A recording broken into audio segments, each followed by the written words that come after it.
Kami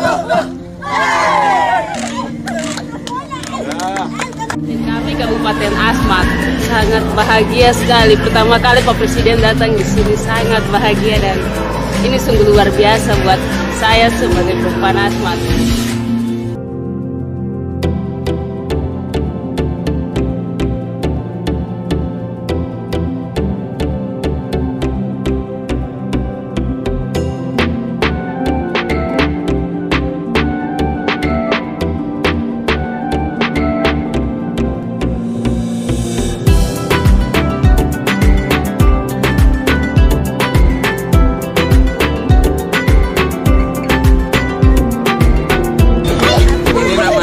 Namanya Jokowi.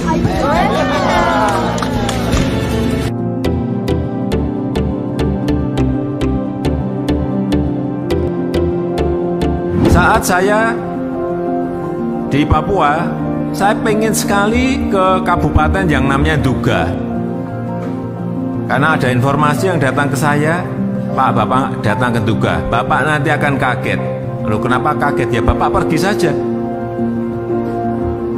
Terus saya minta, saya perintah saat itu, saya mau ke Nduga, saya mau ke Kabupaten Nduga. Oleh Kapolri, oleh Panglima, saat itu saya tidak diperbolehkan, Bapak jangan ke sana, karena itu daerah berbahaya,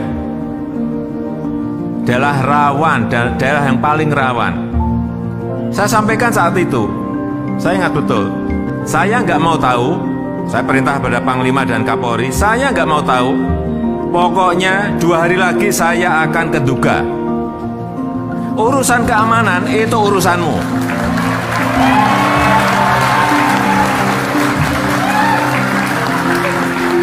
Saya mau terbang ke sana. Betul, saya terbang ke sana naik helikopter karena emang nggak ada jalan daratnya. Saya naik heli. Saya ke Jayapura, dari Jayapura ke Wamena, dari Wamena baru naik heli ke Nduga. Saya yakin tadi siapa tadi yang dari Papua tadi? Orlando. Orlando mana tadi? Orlando mana? Pernah ke Nduga?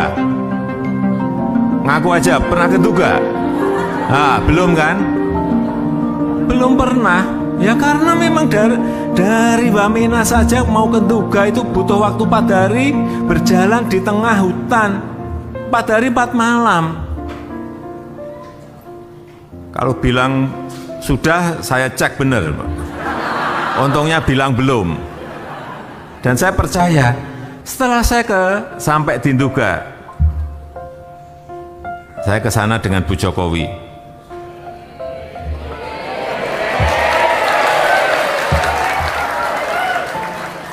Naik heli. Begitu turun di Nduga, ketemu Bupati, Pak Bupati. Saya melihat itu di kotanya, kantor kabupaten ada di situ. Saya lihat kok nggak ada orang, 1 orang pun. Di tengah hutan ada wilayahnya. Saya tanya ke Bupati, penduduknya di sini ada berapa? Pak Bupati menyampaikan ke saya, Pak Presiden, di sini ada, saya ingat, 129.000. Mana satu aja nggak ada ngomong 129.000. Bener ada, betul Pak. Itu distriknya ada di tengah-tengah hutan Pak. Kalau Bapak mau ngecek silahkan. Pak Bupati ini pintar, pasti saya nggak ngecek gitu Pak. Kira-kira berjalan dari sini ada yang 8 jam, ada yang 12 jam. Ya dia udah nyangka pasti saya nggak akan mungkin jalan. Ya, oke saya percaya. Tapi yang perlu saya sampaikan di sini adalah di Kabupaten Nduga itu aspal 1 meter saja tidak ada. Inilah yang menyebabkan saya sedih sekali. Dan saat itu saya perintahkan agar jalan dari Wamena ke Nduga itu segera dibangun dan dikerjakan. Dan tadi saudara-saudara sudah melihat hasilnya tadi. Untuk membuka isolasi saudara-saudara kita yang ada di sana. membuka dulu. Sebagian sudah diaspal, sebagian belum. Tapi paling tidak kendaraan bisa lewat, mobil bisa lewat, trail juga bisa sampai ke sana. Itu. Dan sekarang 4-6 jam lah dari Wamena ke Tugas sudah bisa dilalui. Saya sudah mencoba separuhnya.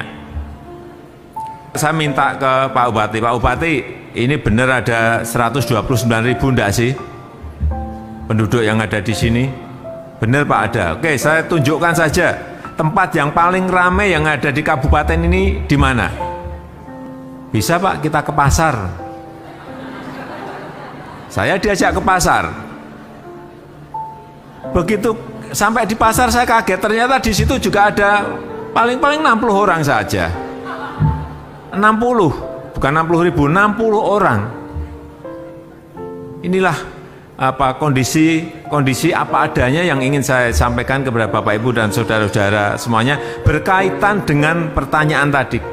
Kenapa saya begitu intent ke Papua? Dorongan apa yang menyebabkan itu? Ya jawabannya yaitu semakin saya tahu, semakin saya ingin memberikan perhatian yang berbeda kepada Papua. Salah satu ruas dari 4.300 km Trans Papua yang dalam proses dibangun, sudah selesai 3.800 yang sudah dibuka. Ini tadi kita berjalan di ruas dari Wamena menuju ke Kenyam, Agas, sepanjang 287 km. Memang yang baru teraspal baru 37 km, tetapi ini akan terus dikerjakan. Ini dikerjakan, kalau kita lihat medannya tadi ya, dikerjakan awal oleh TNI dulu. TNI. Oleh sebab itu saya tadi dengan Panglima melihat kesulitannya seperti apa, kemudian setelah terbuka baru Kementerian PU masuk untuk aspal, untuk mengikuti apa yang telah dikerjakan oleh TNI. Saya kira kalau duet seperti ini dilakukan terus, ini akan mempercepat. Karena kalau kita lihat medan seperti ini kita di ketinggian berapa Pak Gus? 3.200-an. Sangat tinggi sekali medannya, sangat sulit sekali, sehingga yang bisa masuk awal-awal memang TNI. Kemudian baru Kementerian PU menyusul. Ini yang supaya masyarakat di seluruh tanah air tahu betapa sangat sulitnya membangun jalan di Papua. Bukan sulit, sangat sulit sekali. Tanahnya gunung-gunung yang sangat tinggi. Ini Pak, selain ini kan ada juga yang sulit katanya pembangunan jembatan Pak, ada sekitar ratusan. Ini masih ya, ini kan tadi baru cerita jalan, sekarang cerita jembatan. Ini harus dibangun 35 jembatan dari Wamena menuju ke Agas. Itu 35 jembatan. Ini yang sudah dikerjakan berapa Pak Menteri? Dalam proses baru dalam proses 15. Jadi memang ini sebuah pekerjaan yang sangat besar sekali. Pak, lambatnya juga katanya diserahkan kepada beberapa kontraktor saja Pak, bukan banyak kontraktor pembangunan jalannya.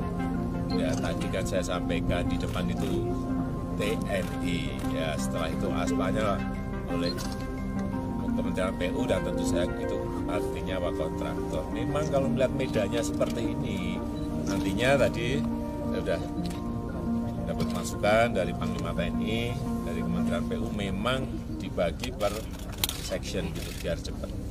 Ya, jadi di lapangan akan betul-betul kita lihat betapa sangat sulitnya medan yang dihadapi baik oleh TNI yang mengawali di depan, kemudian juga kontraktornya juga bayangkan bawa aspal ke sini seperti apa, bawa alat-alat berat seperti apa untuk memulai itu. Bisa bayangkan, saudara-saudara tidak membayangkan betapa sangat sulitnya. Baru membawa alat-alat beratnya, belum membawa aspalnya. Ya. Pak, Bapak belajar motor dari kapan, Pak? Belajar naik motor ini dari kapan? Belajar apa? Belajar naik motor ini kan tadi kan medannya kan sulit nih, Pak. Ternyata Bapak berhasil sampai sini gitu. Belajarnya berapa lama? Sekali. Sekali saja. Sekali maksudnya, sekali itu caranya tater seperti apa. Dulu kalau pasir-pasir, saya nggak bisa ngejar beliau. Memang licin. Memang spesialis pasir saya. Kalau mungkin satu lagi Pak, selain infrastruktur mungkin pendidikan dan kesehatan bagaimana Pak di Papua? Ya, saya kira terutama yang basic seperti itu, pendidikan, kesehatan basic itu adalah dasar bagi sebuah pembangunan ke depan. Ya, Pak Gub sudah bercerita banyak kesulitan-kesulitan yang dihadapi di sini, tersebarnya masyarakat di pedalaman, saya kira juga merupakan tantangan yang harus kita hadapi. Kita bisa saja membagi kartu Desa Pintar, terus ngambil uangnya gimana. Ini kalau tidak pernah ke lapangan kita nggak akan bisa membayangkan betapa tanah Papua itu memang Presiden naik rel ini biar tahu detail pembangunan perkembangan pembangunannya. Ya, naik mobil dan naik trek kan lain. Kalau naik trek kelihatan rasa sulitnya itu kelihatan. Itu baru naik, coba bayangkan yang membangun. Ya, kita ini kan coba melihat di lapangan dan harus dirasakan betul. Cukup ya. Pak, harga kebutuhan bahan pokok di masyarakat di Papua sini khususnya di pedalaman sangat tinggi. Nah, dengan dibuatnya jalur ini ada himbauan khusus bagi masyarakat. Ya, nanti kalau sudah ini jalannya jadi, infrastrukturnya jadi, tentu saja akan menyusul, harga-harga itu akan turun dengan sendirinya. Itu otomatis karena biaya transportasi lebih murah, biaya logistik lebih murah. Itu di dunia manapun ya seperti itu rumusnya.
batu manikan di joget semua di kotan dia menyanyi sebab mengkar jula-jula, sebab mengkar jula-jula. Seksi batu manikan di joget semua di kotan dia menyanyi sebab mengkar jula-jula, sebab mengkar jula-jula.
Manikan di berjoget semua di kota dia menginami sebab mengkajula-jula, sebab mengkajula-jula. Seksi batu manikan di berjoget semua di kota dia menginami sebab mengkajula-jula, sebab mengkajula-jula.